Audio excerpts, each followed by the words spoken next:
Formula ఈ car race కేసులో ACB విచారణకు అటెండ్ అయ్యారు మాజీ మంత్రి కేటీఆర్. బంజారాహిల్స్లోని ఏసీబీ ఆఫీస్కు వెళ్లారు. ఆయన వెహికల్తో పాటు మరో 2 కార్లనే అనుమతించారు ఏసీబీ అధికారులు. ఇప్పటికే ఫార్ములా ఈ కార్ రేస్ కేసులో కేటీఆర్ను ఓసారి విచారించింది.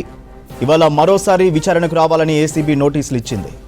విదేశీ పర్యటనకు వెళ్లాల్సి ఉన్నందున తిరిగి వచ్చిన తర్వాత విచారణకు హాజరవుతానని ఏసీబీని కోరారు కేటీఆర్. దీంతో విదేశీ పర్యటన ముగించుకొని వచ్చిన తర్వాత ఎంక్వైరీకి అటెండ్ అయ్యారు. డీటెయిల్స్ ధనరాజ్ అందిస్తారు. ధనరాజ్, ఫార్ములా ఈ కేసులో కేటీఆర్ విచారణకు సంబంధించి అప్డేట్స్ ఏంటి? బీఆర్ఎస్ వర్కింగ్ ప్రెసిడెంట్ అయినటువంటి కేటీఆర్ ఏసీబీ కార్యాలయం ముందు హాజరయ్యారు. అయితే ఆయనతో పాటుగాను న్యాయవాదికి కూడా ఇటు ఏసీబీ అధికారులు అనుమతి ఇవ్వడం జరిగింది.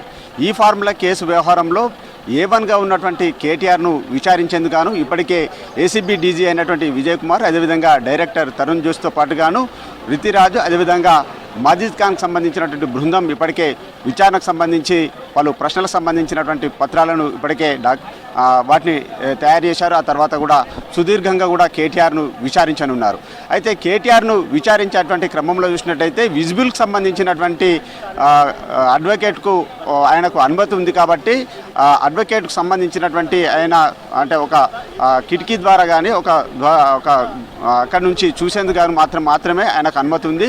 మొత్తం ఆయన నేతృత్వంలో ఇక ఏసీబీకి ఇప్పటికే ఈ ఫార్ములాకు సంబంధించిన వ్యవహారంలో సుదీర్ఘంగా కూడా విచారణ చేపట్టబోతుంది. అయితే ఈ ఫార్ములాకు సంబంధించిన వ్యవహారంలో గత బీఆర్ఎస్ ప్రభుత్వ హయాంలో 2022 అక్టోబర్ అదేవిధంగా డిసెంబర్లో జరిగినటువంటి సంబంధించిన ఒప్పందాలలో 54.88కు సంబంధించిన కోట్ల రూపాయలను అధికార దుర్వినియోగం చేశారనే ప్రధానమైనటువంటి అభియోగాలు ఇటు కేటీఆర్తో పాటుగాను మరోవైపున చూసినట్టయితే అప్పుడు సీనియర్ ఐఏఎస్ ఆఫీసర్ అయినటువంటి అరవింద్ కుమార్, అదేవిధంగా చీఫ్ ఇంజనీర్ అయినటువంటి బిఎల్ఎన్ రెడ్డి పైన ఈ ముగ్గురి పైన కూడా అభియోగాలు ఉన్నాయి. వీరిలో A1గా ఉన్నటువంటి కేటీఆర్, అదేవిధంగా అరవింద్ కుమార్ను A2గా, చీఫ్ ఇంజనీర్ బిఎల్ఎన్ రెడ్డిని ముగ్గురిని పైన కూడా A3గా చేర్చడం జరిగింది. ఈ ముగ్గురిని కూడా గతంలో కూడా మొదటిసారి ఏసీబీ విచారించి వారి వాంగ్మూలాలను రికార్డ్ చేసింది.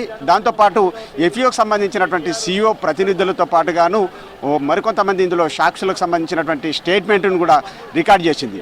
వాటి ఆధారంగా మరోసారి కూడా ఇక కేటీఆర్కు నోటీసులు జారీ చేసి విచారించేందుకు గాను ఇప్పటికే విచారించనుంది. ఈ క్రమంలోనే రెండోసారి కేటీఆర్ ఏసీబీ కార్యాలయానికి హాజరయ్యారు. ఇక విచారణ కూడా కొనసాగబోతుంది. ఇందులో చూసినట్టయితే ప్రధానమైనటువంటి అభియోగం 2022కు సంబంధించి 2023లో జరిగినటువంటి మొదటి ఫేజ్ సంబంధించి ఏదైతే HMDA FEO జరిగినటువంటి ఒప్పందంలో FEO సంస్థ ఈ ఫార్ములా కేసు రేసు నుంచి వైదొలిగినప్పటికీ కూడా HMDA నుంచి 54.88 కోట్ల రూపాయలను చెల్లించడము, అదేవిధంగా అప్పుడున్నటువంటి RBIకి సంబంధించినటువంటి గైడ్లైన్స్ను రూల్స్ను బ్రేక్ చేయడంతో కూడా మరో 8 కోట్ల రూపాయల నష్టం చేకూరింది. దాంతోపాటుగా అప్పుడున్నటువంటి ఫైనాన్షియల్ డిపార్ట్మెంటు అప్రూవల్ లేకుండాను, అదేవిధంగా క్యాబినెట్ మినిస్టర్ అప్రూవల్ లేకుండా మరోవైపున చూసినట్టయితే ఎలక్షన్స్ సంబంధించినటువంటి కోడ్ను కూడా మొత్తం వైలేషన్ చేయడంతో కూడా ఇవన్నీ కూడా ప్రధానమైనటువంటి అభియోగాలు ఉన్నాయి. వీటిని